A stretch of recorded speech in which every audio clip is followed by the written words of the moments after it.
Hello दोस्तों, वापस से एक दूसरा टॉपिक है जो कि स्टैंडर्ड 9, स्टैंडर्ड 10, 11, 12 सबके लिए है। पर नाइन्थ इसलिए है क्योंकि आपको टेक्स्ट बुक के आधार पे भी हमेशा ऐसे पूछा जाता है। एंड आपका ऐसे ये वाला कैसे हो सकता है, तो जरा मुझे बताएगा। और शुरुआत करते हैं, ये वाला टॉपिक किस तरह से आपके फायदे में है।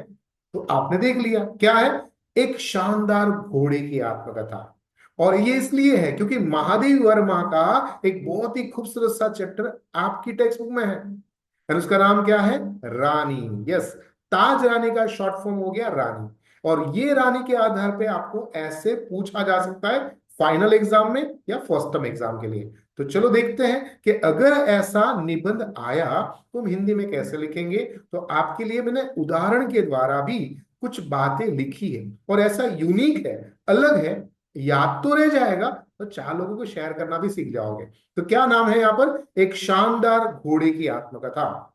तो शुरुआत किस तरह से करनी है? हमें हमेशा आत्मकथा के अंदर हम हमेशा ये देखते हैं कि अभी मैं मरने पड़ा हूं, जीवन का अंतिम समय चल रहा है, और कुछ ही क्षण के अंदर, कुछ ही दिनों के अंदर मैं मर जाने वाला हूं। पर एक बात बच्चों बहुत अच्छी तरह से याद रखो, आत्मकथा जो अपनी खुद की जानकारी देता है वो कथा होती है। अब वो अच्छा भी जीवन हो सकता है या बुरा हो सकता है, पर जो भी जिया है वो आपके सामने रखना है। बुरा जिया है तो ये कहो कि ऐसा आप मत करना, और अच्छा जिया है तो हमेशा ये कहो कि ये बात याद रखना, आपको फायदा दे सकता है। दैट इज आत्मकथा। ये बात को अच्छी तरह से याद रखनी है। तो चलो शुरू करते हैं कि घोड़े की आत्मकथा कैसे लिखे। तो सबसे शुरुआत में हमें प्रस्तावना देनी पड़ेगी कि मैं कौन हूं। मैं हूं अरुण। अरुण क्यों लिया? सूर्य भगवान के 7 घोड़े हैं, है ना। और उसके अंदर जो रेडिश कलर होता है सुबह के टाइम के अंदर, उसको अरुण कहते हैं। तो मस्त नाम लिया है आपके लिए। एक शानदार और तेज रफ्तार वाला घोड़ा हूं। मेरी जिंदगी मेरी जिंदगी का सफर एक छोटे से अस्तबल से शुरू हुआ, लेकिन आज आज मैं रेसिंग चैंपियन हूं। मेरी आत्मकथा सिर्फ एक घोड़े की कहानी नहीं है, बल्कि संघर्ष, मेहनत और सफलता की मिसाल है।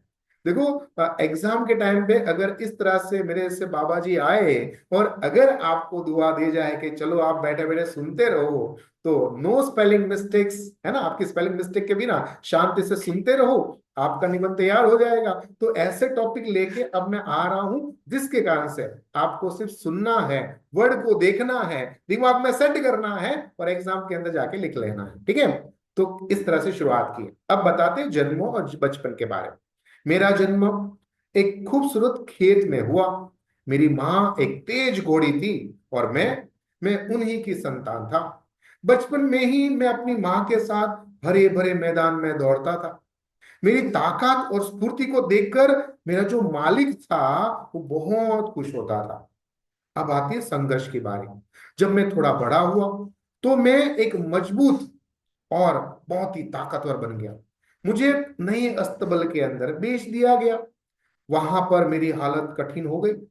मेरा जो ट्रेनर था वो मुझे बहुत ही सख्ती से पेश आता था, पर कभी कभी मुझे मार भी पड़ती थी।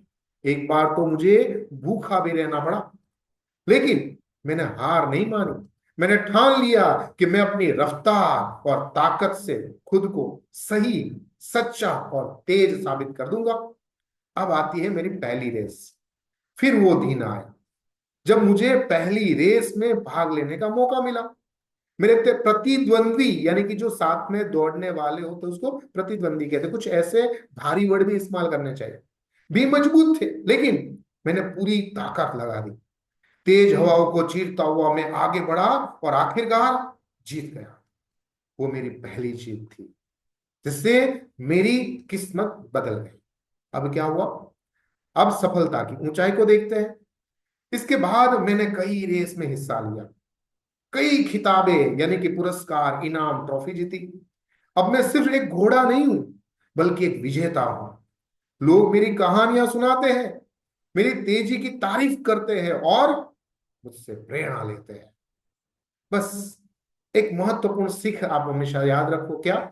मेरा जीवन हमें सिखाता है कि कठिनाइयां हर किसी के जिंदगी में आती है। ट्रेनर ने मारा, पीटा, दौड़ाया तो ही तो आगे बढ़ पाया मैं।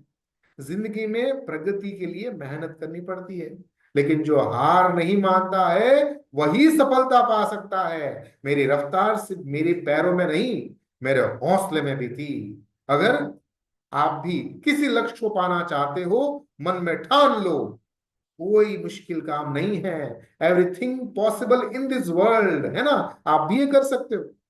आज आज जब मैं अपने सफर को पीछे मुड़कर देखता हूं तो बड़ा ही गर्व महसूस होता है। एक साधारण अस्तबल में जन्म लेने वाला मैं एक मेहनत और लगन से खुद को सही साबित कर दिया। यह आत्मकथा सिर्फ मेरी नहीं, बल्कि उन सभी की कहानी है जो सपनों को पूरा करने के लिए संघर्ष करते हैं, जैसे मैं और जैसे आप, है ना। संघर्ष ही जीवन है और सच्ची जीत उसी की होती है जो आखिरी दम तक दौड़ता है। अब कुछ अच्छी बातें, सच्ची बातें, कैसी बातें देखते हैं। संघर्ष और मेहनत। जब मैं एक अस्तबल में आया तो बहुत ही कठिनाई थी। पहली जीत कैसी हासिल हुई उसके बारे में ध्यान रखिए। रफ सफलता कैसे मिल सकती है, और हाँ, जीवन के अंदर प्रेरणा हर कोई दे सकता है। तो शॉर्ट एंड स्वीट में भी आप लिख सकते हो। तो आपको ये निबंध यानी कि ये आत्मकथा कैसी लगी मुझे जरूर बताएगा। तब तक मुझे आज्ञा दीजिए। आपका दोस्त, आपका मित्र, आपका गुरु Mahendra Joshi. Thank you very much.